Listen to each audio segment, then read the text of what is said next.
adding some soil from Jeju Island, from Mount Halla there, and also again some water from the Han River here. Loaded with symbolism. We're seeing this over and over again, and of course South Koreans will respond to this. Most people here are supportive. They remain skeptical. They don't expect miracles out of this meeting, but what they want is security. They want to live side by side with the DPRK with the eventual aim of unification, but to do so peacefully, without the threat of war, even without the threat of nuclear and missile tests. And so, yeah, this will be creating very much, even though a lot of it is no doubt public relations, it will be and is creating a positive mood here in South Korea, and no doubt also in the DPRK. Okay, Jack, as we're talking to you, we're looking at live pictures coming into us here of Moon Jae-in walking along the street there to meet with Kim Jong-un. They've been to their separate countries for lunch, but they're back now ready for this tree planting ceremony, which is going to take place any moment now. A banquet also tonight, I believe, that's supposed to be highly symbolic, but we're now looking at these pictures of the tree planting ceremony that's about to begin. As you were saying there, Jack, hugely symbolic, that tree planted along the demarcation line, commemorating the first meeting of the two leaders. It's a pine tree, which of course symbolises peace and prosperity. As we were just hearing from Jack Barton, the soil comes from both countries, Mount Paktu in the north and Mount Halla in the south, with the water as well coming from the Taedong River in the DPRK and the Han River in the ROK. These things hugely symbolic, as you were saying, aren't they, Jack? Tell us a bit more about the meal tonight, the banquet, because that also is laden with symbolism, isn't it?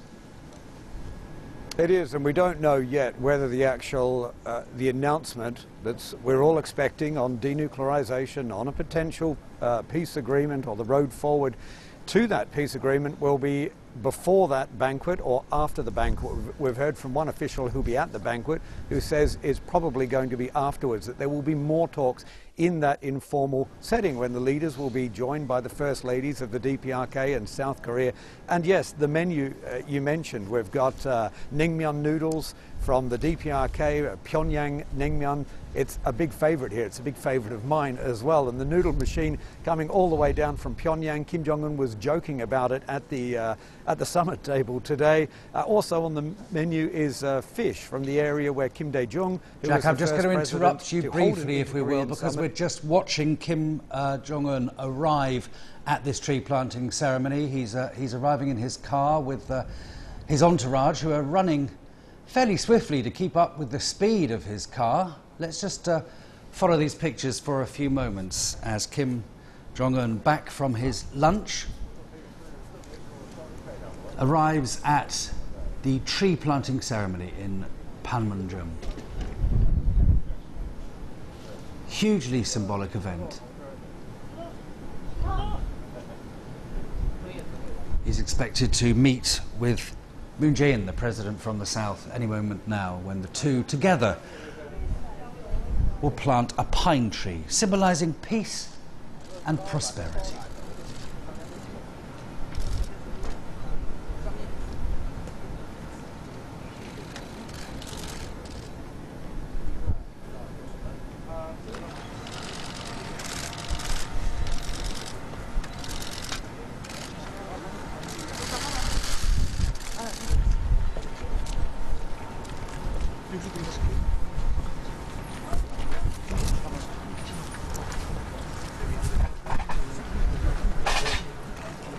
So much time has been spent making sure that this moment runs like clockwork, and that also that the symbolism is complete. The soil there from both countries, as we were saying earlier on, and the water too. So this really is a highly symbolic event. They're laying a keystone as well at the tree, which says, "Here we plant peace and prosperity."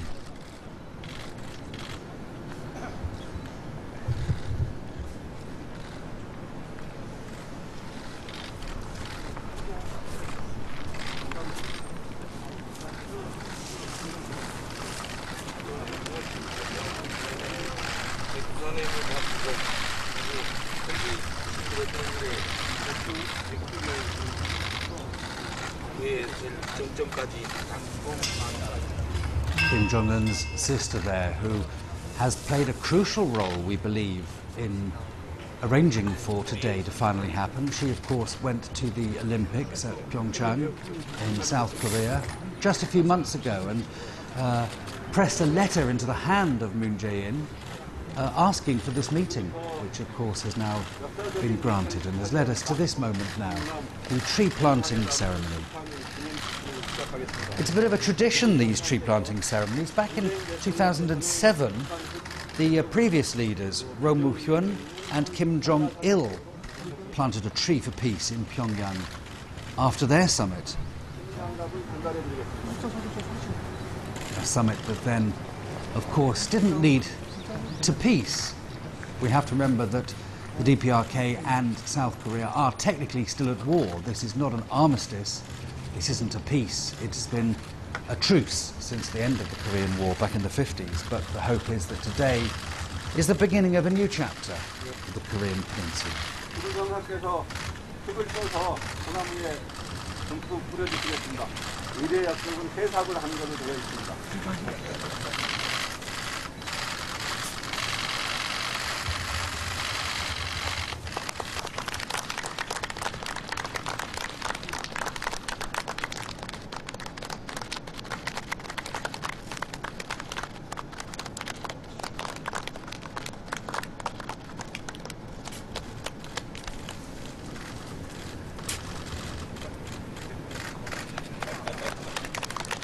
It's worth saying that although this is a tree planting ceremony, they're not actually planting trees. This tree was planted back in 2007, a tree for peace. But what they're doing in this symbolic gesture, that's still referred to as a tree planting ceremony, is nurturing the tree, providing it with nutrition and water and sustenance so that it can grow symbolically like the peace process itself.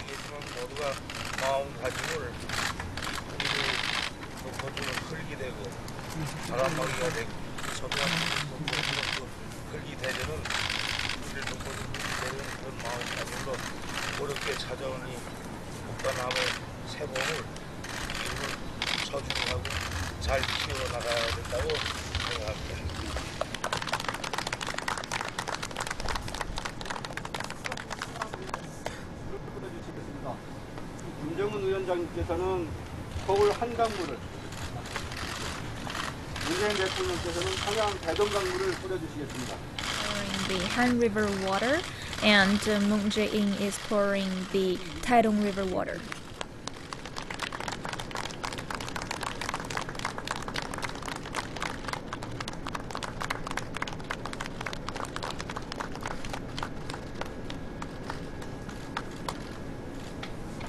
이어서 토지석 제막식을 하시겠습니다. 김정은 위원장님께서 토지석에 And that's the end of the tree plantation session. Now let's unveil the memorial stone and have a look at it.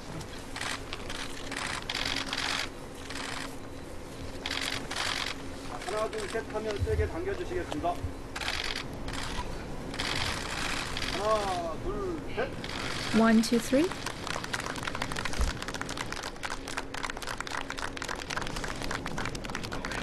And we could see that on the stone it was carved that enjoy peace and prosperity.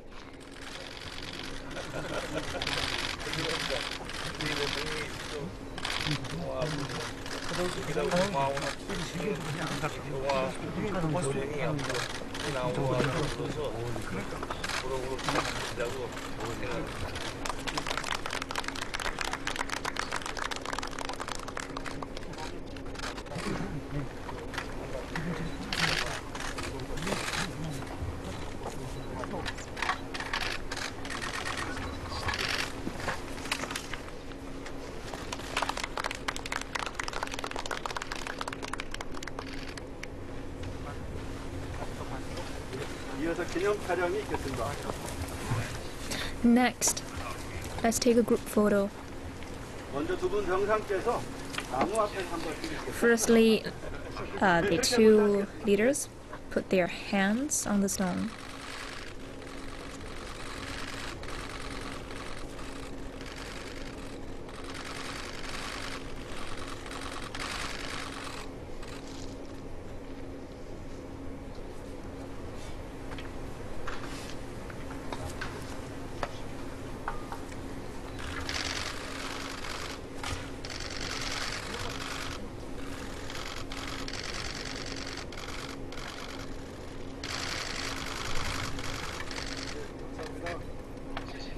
Thank you.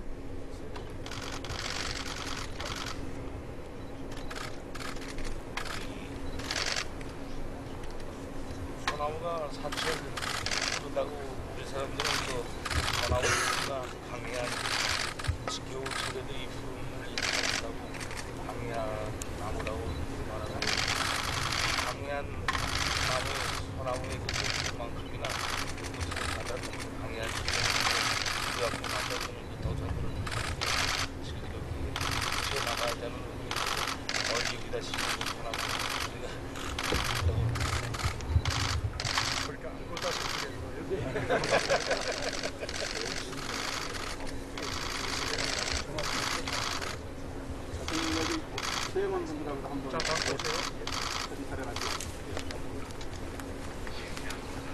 Now, all of the members from two countries, let's take a group photo.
There we have it, the ceremonial tree planting ceremony, and the picture there of the two leaders walking off amiably to begin more discussions.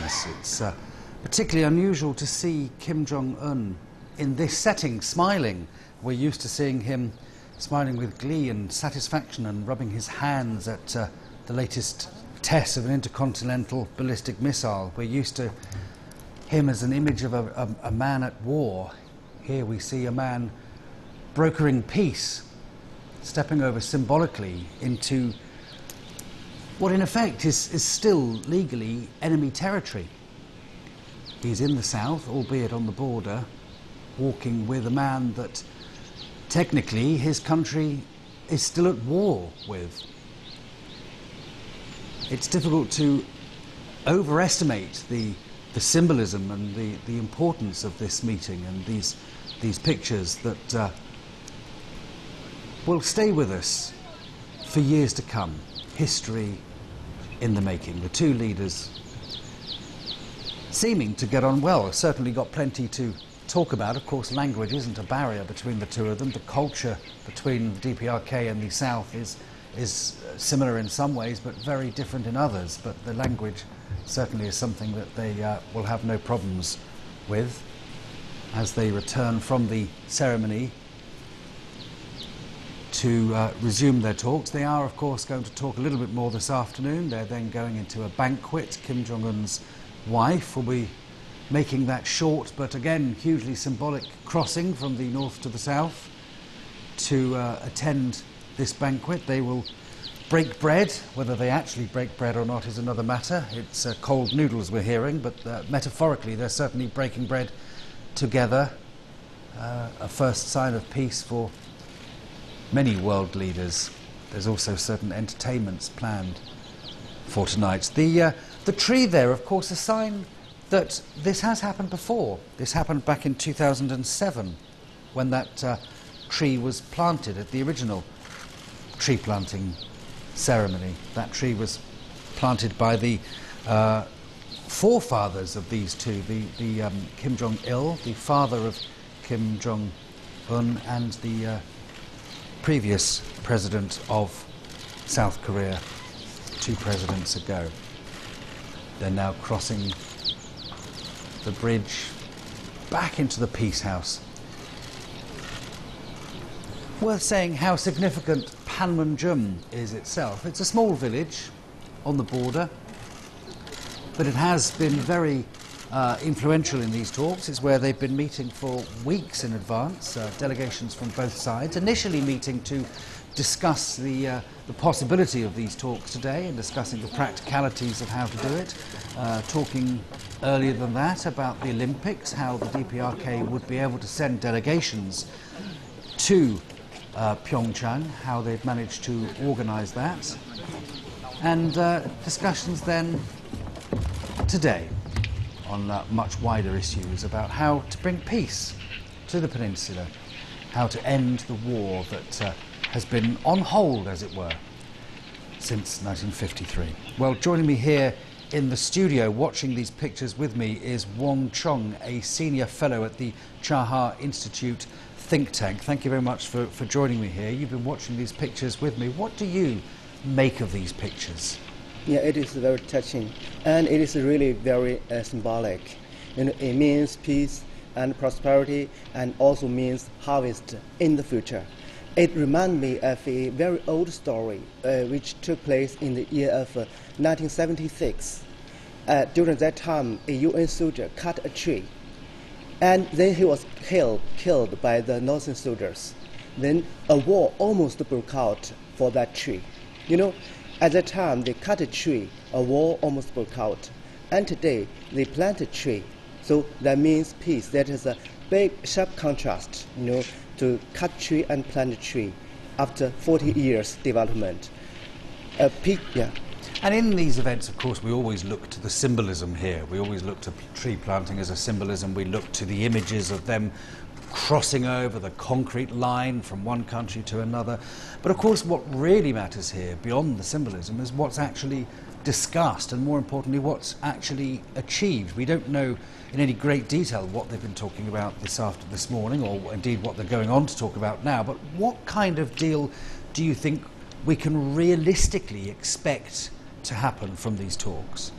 Yeah, they talk a lot. It's a closed door, but during the tree planting ceremony, they also talked. I noticed that Mr. Moon Jae-in said more, and Mr. Kim listened more. And what kind of deal we reached? First of all, politically, they will sure discuss about the peace deal, because technically, these two countries is at war. So politically, they will discuss how to enter a peace deal, no matter how successful or not. They will discuss about that. Economically, of course, the North want to lift the sanctions. They want to open door to develop their economy, and in this way, they need help from the South. You know, how do these two countries cooperate on economy? That is the top issue, and that will show out on their deal. And certainly there might be more cultural exchange. So about the prisoner of the war, or how to the relatives meet. So all this will be arranged, but I'm not sure how the deal exactly is. But all these three matters, I mean, politically, economically, and culturally, they will discuss, and they will be printed out on that deal. It's easy to see, isn't it, how certain things can be achieved, how certain things are being achieved right now, just in dint of the two actually talking to each other. But the big question, of course, is will the DPRK denuclearize? Do you see that as something realistic that can come out of these talks? About the denuclearization, it is a long way to go. You know, it is a small step towards the peace and denuclearization. So the North is declared they won't use nuclear weapons to the South. And without being bullied, they won't use nuclear weapons to other countries. And they also stop their nuclear test. So that means they have promised a lot, but that is only on the halfway. You know, halfway sometimes means nothing if there's no final result. So I don't think for Mr. Kim, for him, it's not easy to abandon the nuclear weapons. They need all these nuclear weapons to protect himself, to protect their own country, to protect their people. So they have seen many examples in Middle East. For example, if Gaddafi or Saddam Hussein had nuclear weapons, they might not be destroyed or killed. I'm sure Mr. Kim thought about that. So they may do something to show they won't sell nuclear weapons to other countries.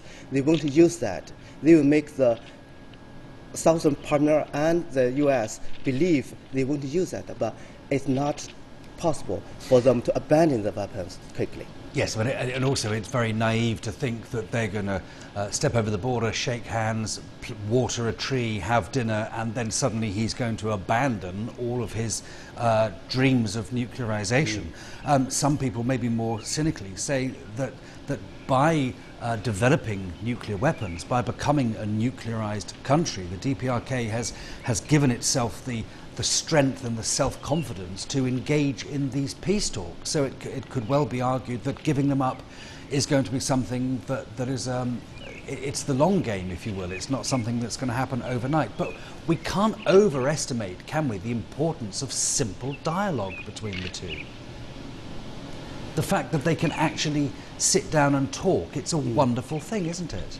Yeah, sure. So that is a optimistic side, because these two sides sit together and talk. They have set up the hotline.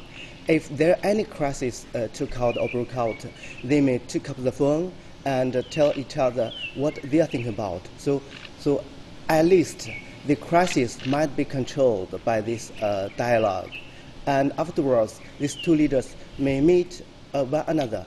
And Mr. Kim invited Mr. Moon to visit Pyongyang. Mr. Moon also invited Kim to visit the Blue House.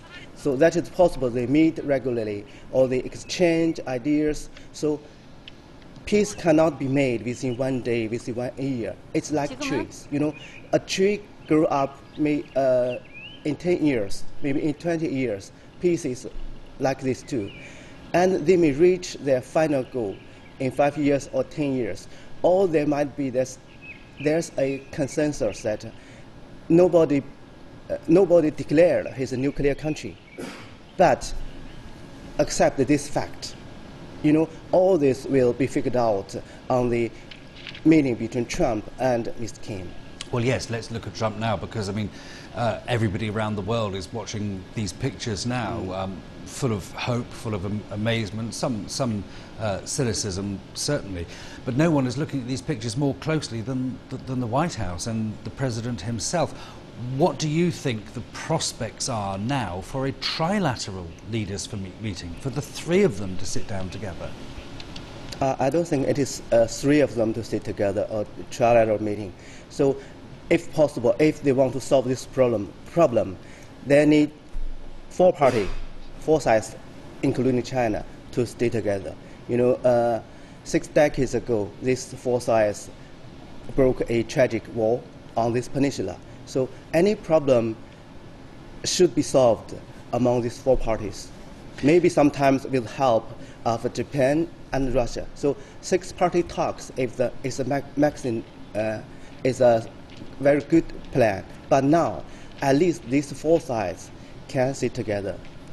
Would you say then that China has been pivotal in the role of coming to where we are today? Because China's played a very delicate line, hasn't it? It hasn't been swayed by some of the rhetoric coming from the White House, when the White House has been saying to President Xi, you know, you need to be tougher on Pyongyang, you need to show him who's boss. And President Xi has been very steadfast, hasn't he, in not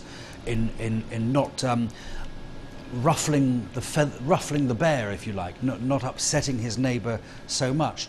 Do you think that China has played it right? Do you think that China is in some ways responsible for what we see here today? Sure, China is responsible. Today we see the smile we see them shake hands, and we will see the meeting between Mr. Trump and Mr. Kim.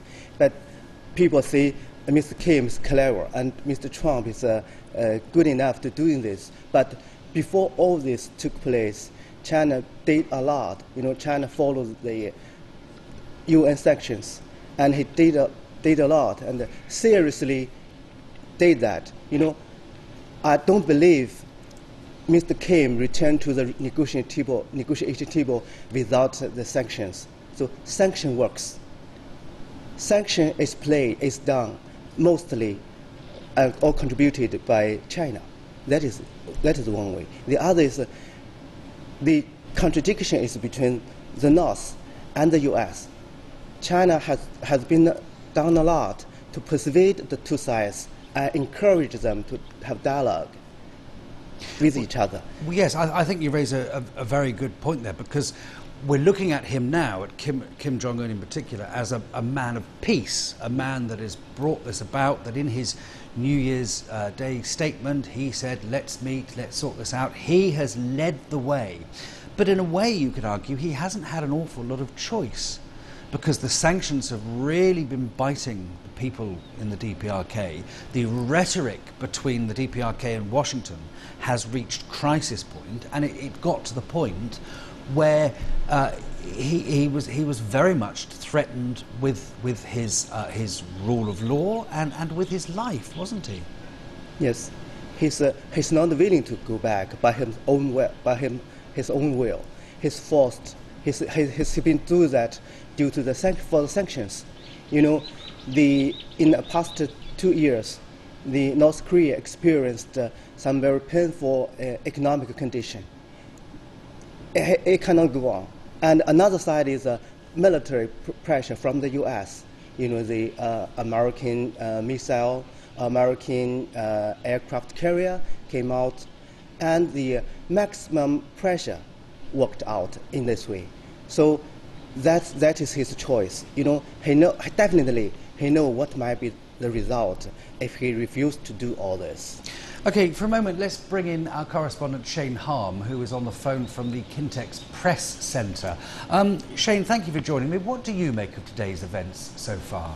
Well, very historic is probably the first word that comes to mind, starting with, of course, the fact that DPRK leader Kim Jong-un crossing over into South Korean territory, becoming the first DPRK leader to do that. But just to kind of give you up to speed on what's happened here within the past about 30 minutes or so, the afternoon session began a short while ago. As we speak, we're watching footage here at the main press center of the two leaders speaking together alone without any aides or secretaries next to them. The two leaders are speaking on this bridge known as the footbridge that was set up by the Neutral Nations Supervisory Commission there at the truce border village of Panmunjom. What these two individuals are talking about right now, only they know, and you can only imagine what they are talking about. We saw about 30 minutes ago as well a little tree planting ceremony between the two leaders using soil from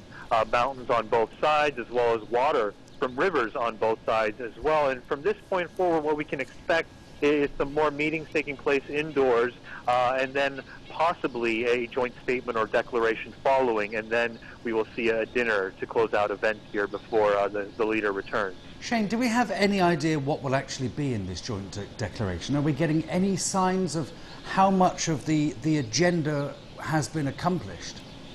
Well, so far from the presidential office here in South Korea, there were two briefings here between the morning and afternoon sessions, and no details were revealed. Only the Joint Press Corps that is at Panmunjom knows that information, but it is not being released to the public at this time. All the presidential spokesperson did say was that the three main agenda items were discussed, in fact, during the morning session, and those are, of course, improving inter-Korean relations, a peace settlement here, or some sort of peace regime, as well as denuclearization. So you can assume, based on the spokesperson's statements, that denuclearization was, in fact, one topic that was discussed during the morning session.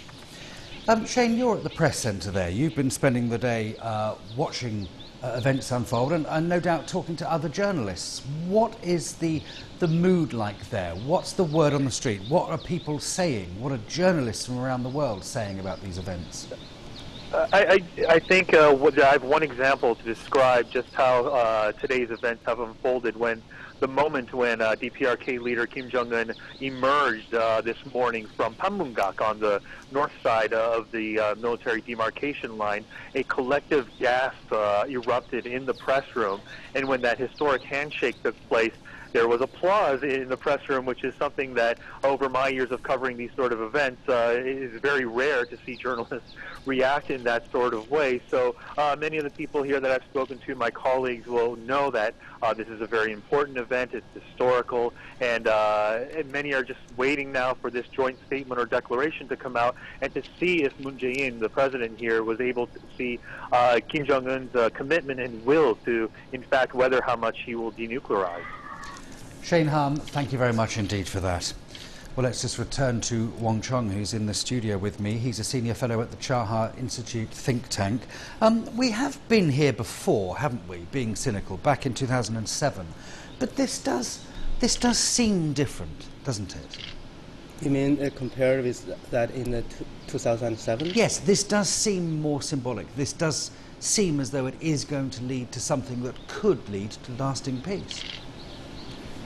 It is better this time, because this is the first time for the northern leader to cross the border to the southern land. This is the first time for the northern leader. And it is the first time for these two leaders stay together for such a long time. They communicate, they talk, and without anybody else among them. So they may reach a mutual understanding, and that is between the two Koreas. Secondly, the environment is much better in the neighboring countries, including China and Russia, and all these countries support the meeting. They want to see the inter-Korea very good communication. They want to see the peace on the peninsula. And more importantly, this time, America is different.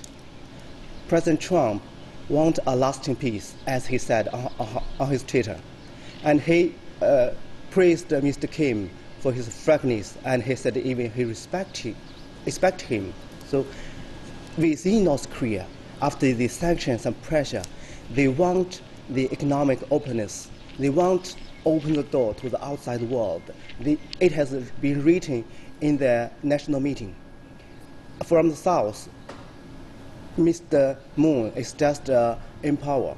They may on power at least in 3 years. So from the inside and outside, the atmosphere is very good for the different sides reach a consensus. Maybe not peace deal, but it is possible to reach a consensus. Okay, I want to bring in, if I may, Raphael Wober, who is on the line from Pyongyang. He's been following events very closely, albeit slightly from afar. Raphael, give me a sense, please, of what the ordinary man and woman on the street of Pyongyang is making of what they're watching on their TVs right now. Here in Pyongyang, and this is the big difference, that the presentation of this as going to the outside world is rather different to what is available here to normal people in the DPRK in North Korea and in the capital Pyongyang, where I am right now. So all of the images of this historic meeting, starting from the morning of Friday onwards up till now, have not been broadcast yet or shown to anybody here. The only thing that people have got here in Pyongyang is a very basic statement coming out of the state news agency early today, saying that the Korean leader from Pyongyang left on his way to the summit, and a brief rundown of the agenda of today's summit. That's the kind of same information that the outside world got yesterday and in previous days. So there's been none of the startling landmark imagery available here yet in Pyongyang, and it might not come out until the end of the whole event, later today, Friday, or even tomorrow, Saturday. up till now, what people here in Pyongyang know is they do know the date and the summit is going on today. But that's also something which came out later here than in the outside world. It was only a couple of weeks ago on April the 10th when people were formally told about the date and the location of the summit that would be held today, Friday 27th of April.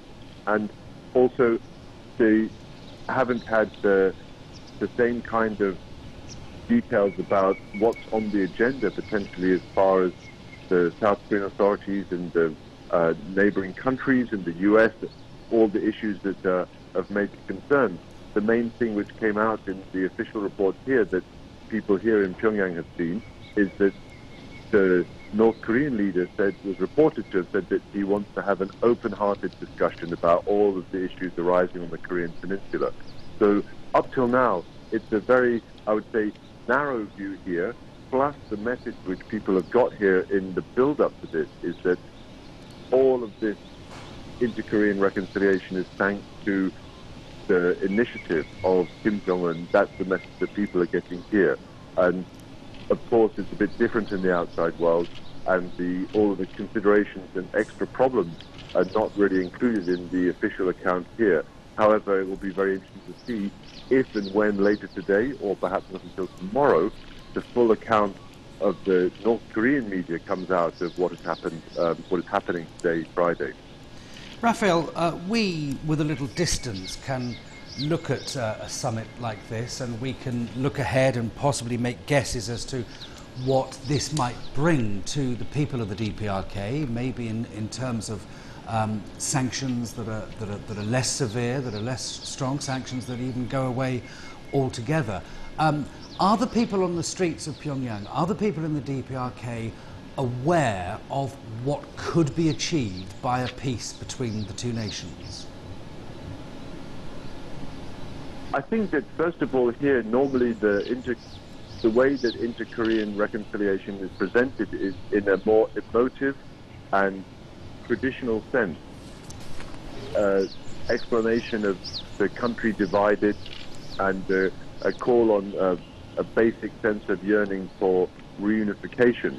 And all the other things, whether it is relief from sanctions or other benefits with improved international relations, all of those things are really quite abstract to average people here. Of course, when there was the joint industrial zone at Kaesong, which was run between North and South, and unfortunately closed a couple of years ago, just early 2017, that was a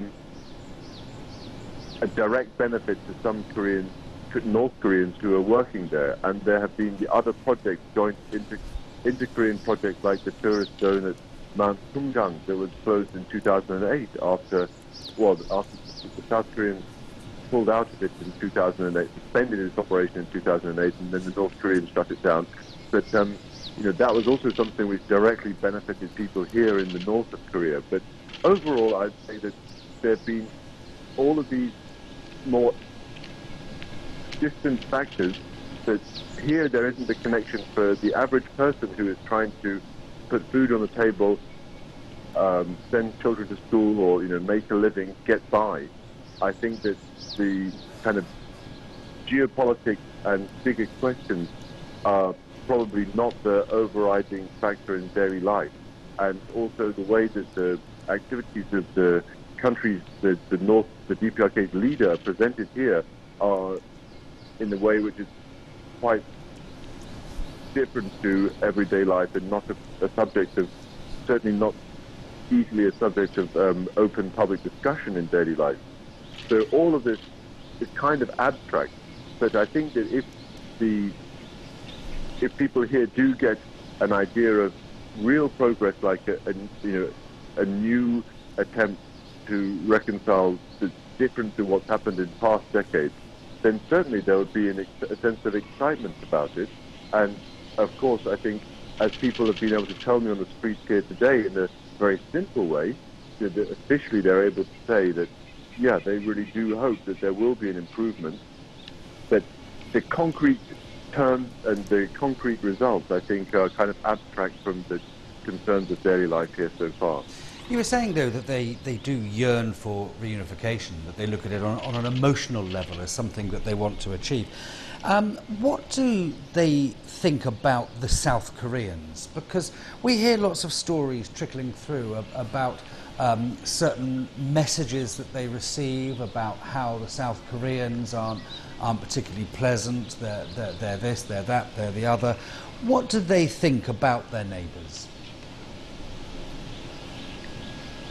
On a personal level, I'm sure there's no animosity.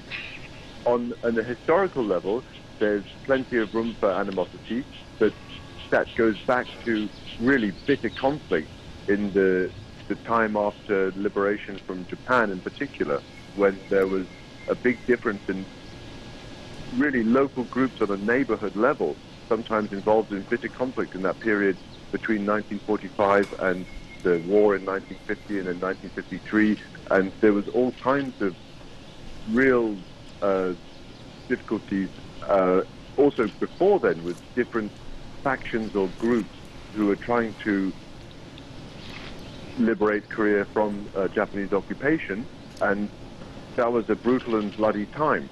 I think that since then, the overall feeling is that, well, there has of course been, there were many decades when North and South were at odds in a very different way to today. And I think in the 21st century, perhaps the best way to put it is that people here in the North have a much better idea of what the situation might be like in the South, and there isn't the same degree of animosity. I think on a personal level, people would not have any, people here, just as we saw when the South Korean performance group came here a few weeks ago, people will really welcome it. There was a similar performance group from the South that came to Pyongyang perhaps 10 years or more ago, and there are famous or well-known images of a stony-faced North Korean audience watching them. This time round it was much smoother, and there was a much more sincere welcome for the performers from South Korea. And I think that people here certainly have a better understanding of what the current reality of South Korea is, as well as, apart from all political considerations, they also have a better feeling about what the potential for Koreans getting on is than ever before, although still there are very big, huge differences.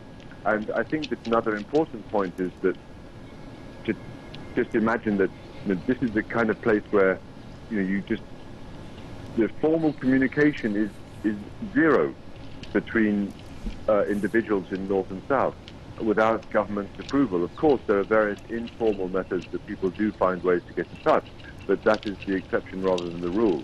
So the other thing as well, of course, is that just like many countries, Korea is a very regionalized place. So whether it is in the north or in the south, then people in different provinces might have strong perceptions of the people in neighboring provinces. And that's something which isn't to do with the north-south division, but is just a traditional regional identity situation in Korea, just like there are kind of regional identifications in other countries.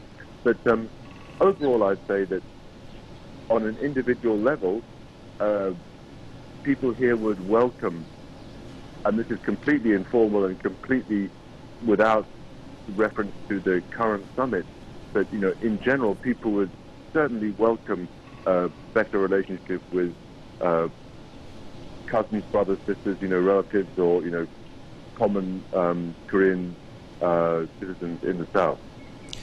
Raphael Wober in Pyongyang, thank you very much indeed for that. Let's return now to Shane Harm, who is on the phone for us in the press area.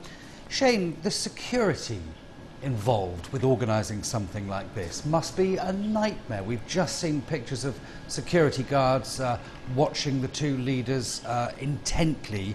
Do you get a sense where you are of how difficult this has been for them?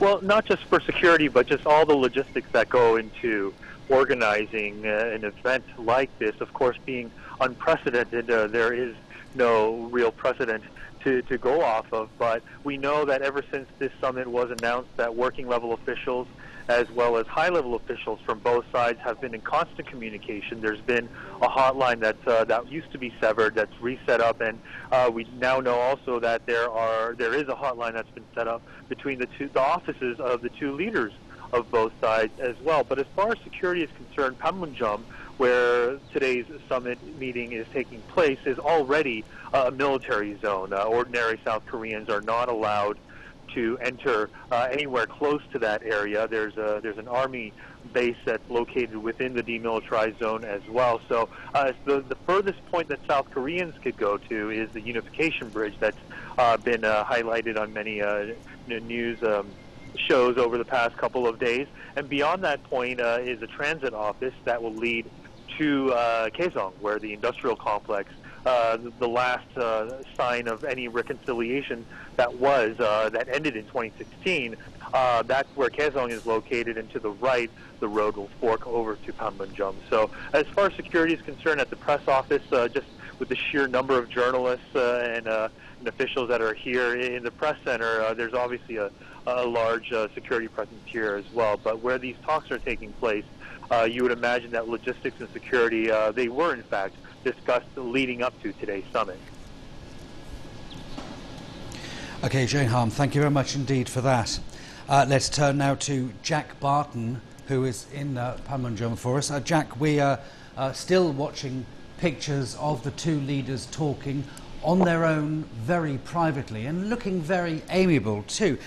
Nobody's taking notes, nobody's listening, nothing is being recorded about what's being said. How constructive do you think these talks can be, other than just developing a relationship and friendship between the two? A lot of it is just that, Jeff. As you say, it's developing a relationship and a friendship, because one of the really interesting dynamics of this meeting, and potentially the meeting with Donald Trump, is you've got three men here, three leaders, who have essentially thrown out the rule book in many ways. They're people who can do a deal if they want to do a deal, if they have personal rapport. And the personal rapport, in many ways, overrides a lot of the policies here. And so this is Moon and Kim sitting down. Clearly they have built a personal rapport, because we heard that at a press conference earlier. Moon saying initially he thought it would be awkward, but then saying he felt very comfortable talking with Kim Jong-un. Now, if this meeting goes well and they can get enough of a deal on the table to move it forward to a summit with Donald Trump, it's really going to be about seeing if Kim Jong-un can build that rapport with Donald Trump. And if they can build a rapport, then that is really going to exponentially increase the chances of any lasting deal really being done. Do you think it's likely, in your opinion? Do you think that this man of peace, as he's now being described in his own country, can put it off? Do you think he can reinvent himself on the world stage as a man of peace? Well, he's clearly doing a very successful job of it so far. A lot of it is no doubt public relations, but it's working. It all depends how much or what concessions they're willing to give today. Clearly, Kim Jong-un does not want to go in for full denuclearization. He doesn't want to give up his total nuclear arsenal. He wants to maintain a defensive shield, and they've stated that, and the South Koreans have acknowledged that as they've gone in. It is a different position. There's got to be some compromise made today, but the very fact that Donald Trump is already saying today that he's looking forward to that meeting with Kim Jong-un, and of course he's privy to the information of what's been going on at the working level talks. Donald Trump, no doubt by now, has a fair idea of what this deal is that's going to be signed today, and the fact that he's making these comments clearly indicates that it is likely it's enough. Now, this will just be a starting point. We're not going to get that comprehensive deal today where Kim Jong-un announces what's going to be decommissioned, when it's going to be conditioned, whether it's going to be irreversible and verifiable. It will be the beginning of a long and lengthy road. But certainly what we've seen today has surpassed everybody's expectations, this kind of rapport between the two leaders, the fact everything has moved so fast, the fact that Donald Trump seems to be on board. So there does seem to be some good cause for optimism at the moment. This is, as you say, the beginning of the beginning, isn't it? We've still got a very long road to walk down, the two of them together, and with Trump and with President Xi, before anything solid and concrete can be achieved, haven't we?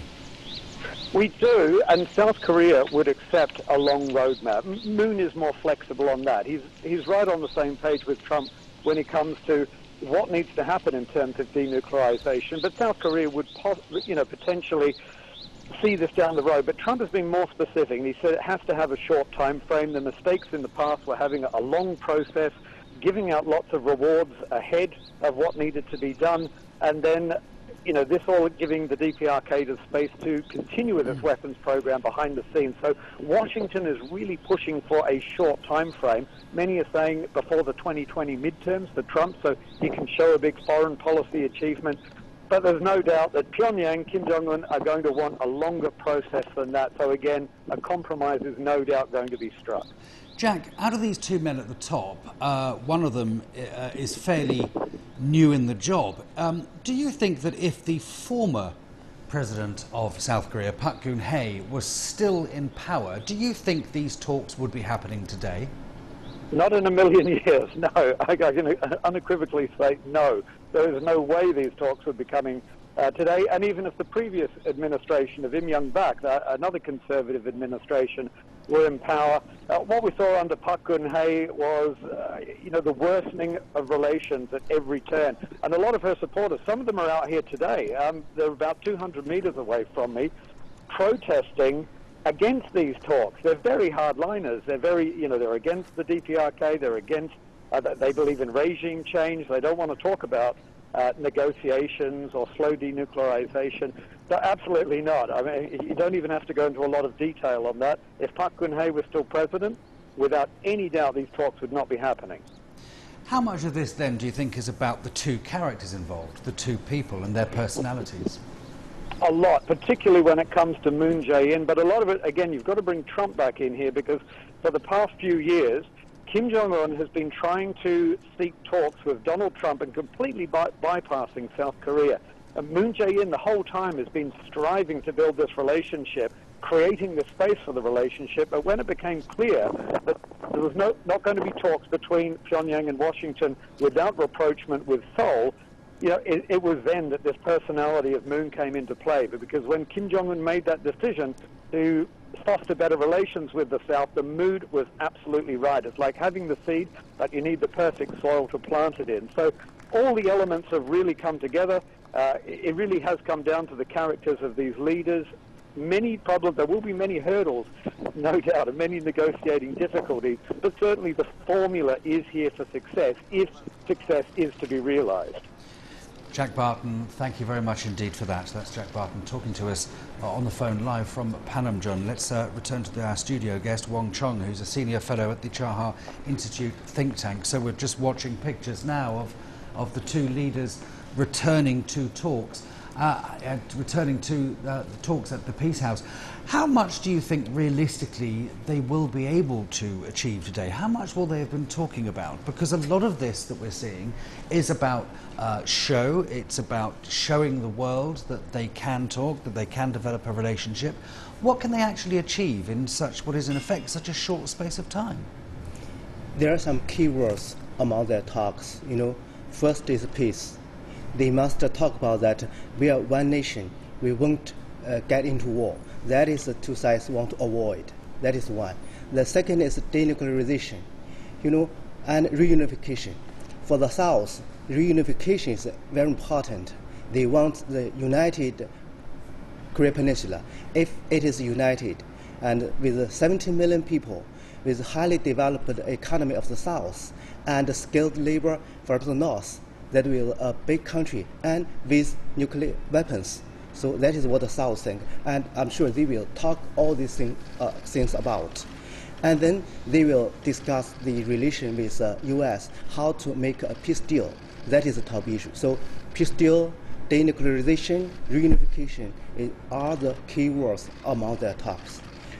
So of course we're looking at live pictures now coming into us here at CGTN of the two leaders talking. We've been watching them talk very amicably, it seems. They were laughing not less than 20 minutes ago, something that we never thought we would see.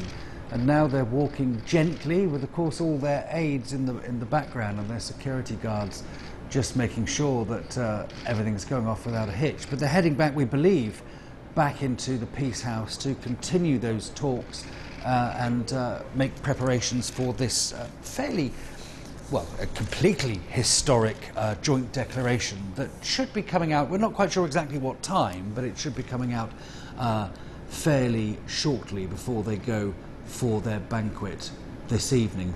We can't underestimate, can we, how remarkable and heartening it is to see live pictures coming in of the two leaders talking together and walking amiably together. Yeah, it is. You know, it shows their nation. I remember that last year when President Trump and President Putin stayed together, they talked privately just for 15 minutes. It is against the American law, and President Trump was criticized for that. But here is in the Korean Peninsula, they are one nation, one language. They are communicating with each other privately and exchange ideas deeply. So that is the key for their mutual understanding. There's no any other country can compare. There's only one thing can make a comparison is during World War II. They talk between Roosevelt and Churchill, the British Prime Minister and American President. So this all means they will enjoy the privilege or the honor as a nation. And from the long run, and the peninsula, the Korean Peninsula will be one nation. It's a long run. That is a very good starting point. I think it's a good analogy between Roosevelt and Churchill, but of course Roosevelt and Churchill were never at war. America and the United Kingdom were never at war, whereas we need to remember, don't we, of course, that these two nations, the DPRK and the ROK, are still at war. No armistice has been signed, although a truce has been signed since 1953. It's still just a truce, isn't it? Yeah, the current, technically, they are at war. There's only the truce treaty without peace treaty. But remember, after the year of 2000 meeting between the two leaders, they opened to each other. The South sent their factories to set factories in the northern land. But this time, history is recycling. You know, they go back to the situation that they may work together on economy. They may send their tourists each other to the other sides. So this is just a very starting point. But I'm sure there's more talks.